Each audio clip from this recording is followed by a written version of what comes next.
Okay, what's going on? It's been a long time, no, na hindi tayo nakapag-upload.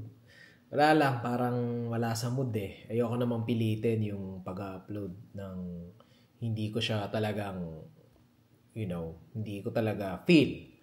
Kailangan nasa mood ka eh para medyo ganahan ka. Or kailangan nasa mood ka para maganda naman yung kalalabasan kahit papano nung vlog mo. So, naisipan ko lang mag-record today kasi galing yung family ko sa Batangas.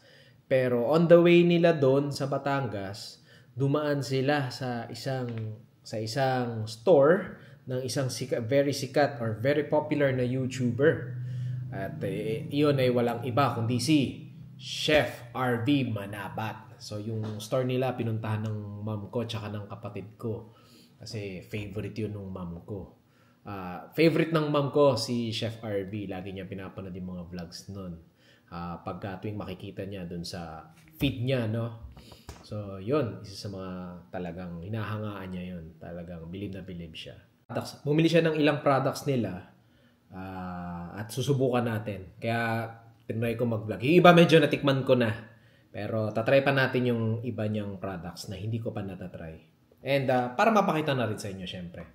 So, okay. So, yung una, ito.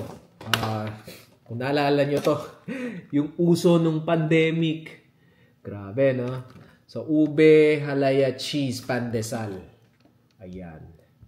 So, medyo pricey lang siya, syempre, compared sana dahil Chef RV. Obviously, maggagamit yan ng premium ingredients. So, pricey siya compared sa mga iba siguro. Pero, I think sulit naman. Lalo na Chef RV yan. Next, eto. So, yung isa dito may kagat na. Ito, favorite ko to sa bakery nung bata ako. Isa sa mga binibili ko yan. So, ube bars. Ito, favorite ko to sa bakery, no? Kasama yan yung pan de coco, Spanish bread. Yan, mga binibili ko yan. Pan de regla. Ayan, mga masasarap yan. Ang hindi ko na nagustuhan talaga dun, yung ano pangalan nun? Yung kababayan ba yun? O makabayan, hindi iba-iba yung tawag eh.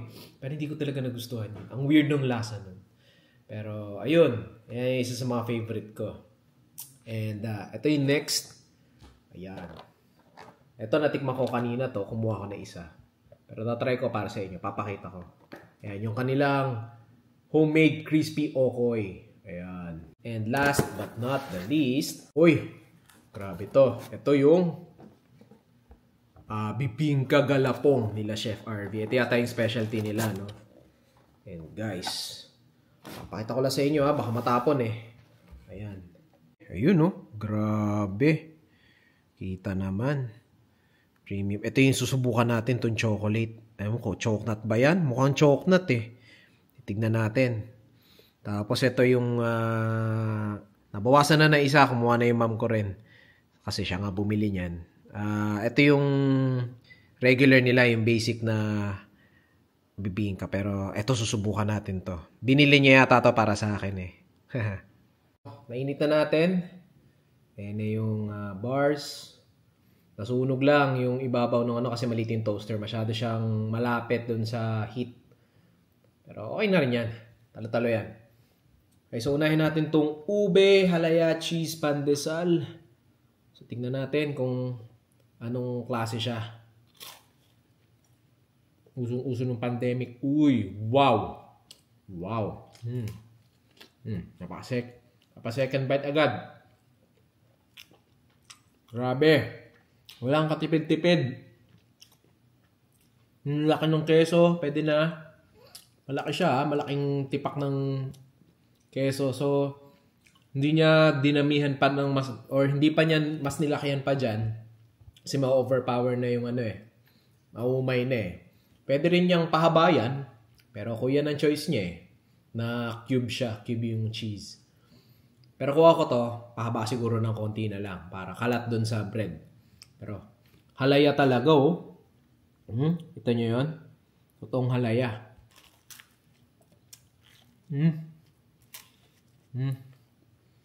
Sabi ko, diet na ako eh. So gumawa rin pala ako ng shoutout sa kapatid ko. Parang siya Greek Mountain Tea. Galing sa Greece kasi flight attendant yung kapatid ko. Pinadala niya kami. Yan. So yan daw ang secret ng mga Greeks kung bakit mahaba daw buhay nila. Ay binigyan niya kami. Okay, so next. Sarap to. Rating 8.5 of 10. Sarap. So far ito yung pinakamasarap na nakain kong ube cheese pandesal. Okay, so next. Ito naman. Yung favorite ko. Ube bars. Ube bars nga ba? Oh, ube bars. Yung favorite ko nung bata ko. Tikman natin. Siksik. Grabe yung siksik niya. Oh. Hindi siya yung kagaya sa mga bakery na parang chiffon lang. Solid na solid.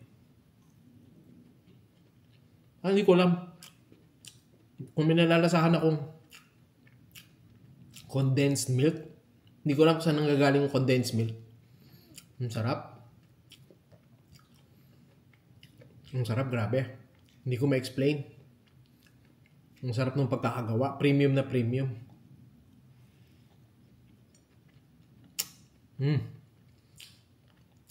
So sorry guys. Tatanong ko na lang kay Ermats kung magkano pala yung mga price niya kasi nakalimutan ko tanongin eh. Pero sarap nito. Sarap din to. Oh my God. Di ko alam kung ano unahin ko. Harap ko, hindi ko ubusin eh.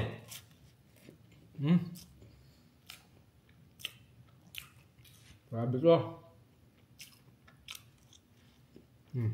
Okay. Next. So huli natin yung bibingka kasi ng specialty nila. Ito naman, yung kanilang okoy. Kakaiba Okay, so more on snack siya. Pwede rin siya pang ulam, I guess. Kasi normally, di ba yung ulam natin to? Pero manipis siya eh. Manipis eh, oh. So more on snack, parang chicharon siguro, ang dating. Manipis, may hibi. Ayan, may hibi. Hindi ko alam kung ano yung isa na yun. Yung green. Hipon din yata. Maliliit. Okay, so try natin. Ayan na yung kanilang okoy. Nalaglag pa. Okay, so let's try. May suka siyang kasama, maliit. Pero try natin ang as is lang.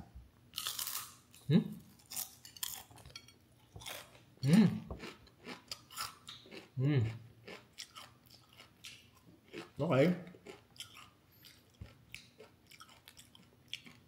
Okay naman, sakto lang yung alat. Malasa naman yung hibi. Malasa naman siya. Okay lang. Okay naman. Gusto ko lang kasi kakaiba yung approach niya, manipis. Hindi ko alam kung sino pang gumagawa ng ganito kanipis na okoy. May nakikita rin kasi ako sa mga sa mga tindahan ng pasalubong. By okoy. Hindi ko alam kung ganito rin yun eh. Hindi ko napapansin. Hindi ko pinapansin. Harap. Para sa manipis na okoy. Okay. Okay siya. Para sa manipis na okoy, okay siya. Baduy. Okay.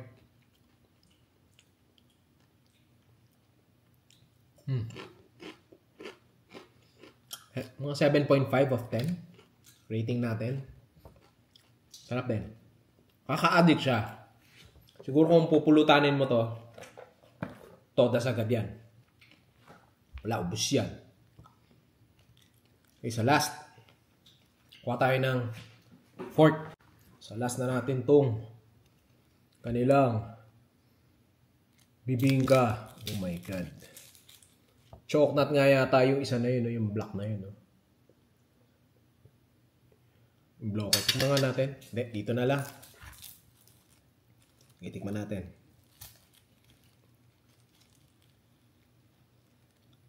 Medyo malamig pa yung loob, pero pwede na yan. You know. Grabe. So, kita mo. Ano yun? Itlog na maalat? Tsaka keso? Ay, yung galapong.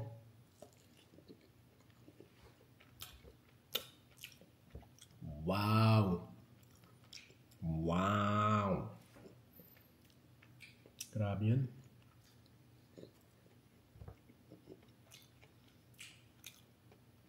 Chocolate nga. Chocolate tsaka keso. Mabagi din pala, no? Weird, ang sarap.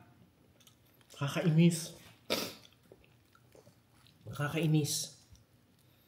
Okay, so last bite na to. Ayoko siya ubusin kasi gabi na. So time check. 12:35. So ayoko na ubusin. Tignan na natin last. So moist yung gitna. Tapos may chocolate pa hanggang loob. Grabe guys. So 180 daw to. Ito yung natatanda akong presyo. 180 per piece. So grabe ayun, nakikita nyo may chocolate sa loob. Oh. Amazing.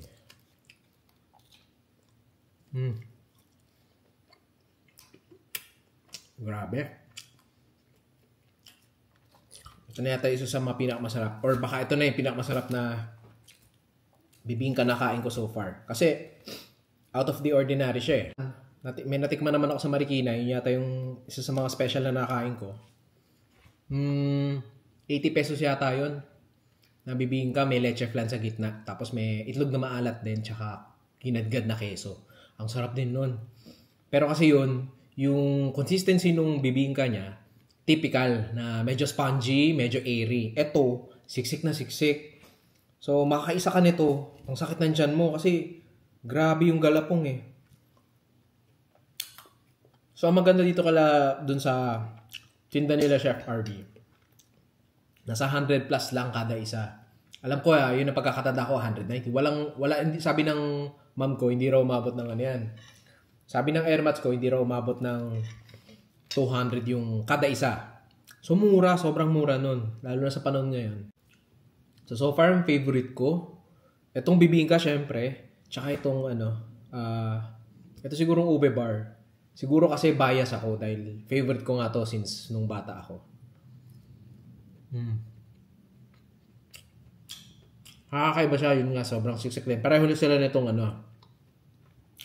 nitong bibingka na sobrang siksik. Yun. So, quick vlog lang to guys. Since sikat nga si Chef RV, gusto ko lang share sa inyo kung ano ba yung quality nung kanilang products. Since medyo may na tayo, may experience sa mga ganyan kasi yung tinda naman nila nabibili sa mga bakery, sa mga tabi-tabi. Pero yung kanila, elevated yung quality.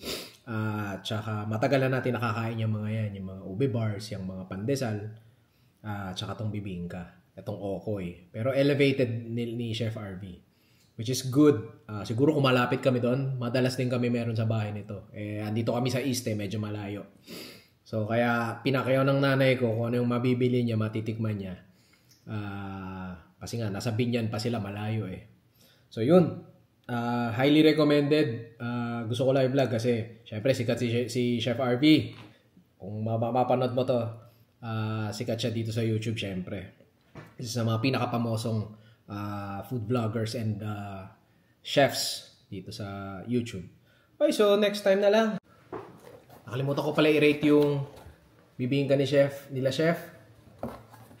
1 million over 10. Sarap.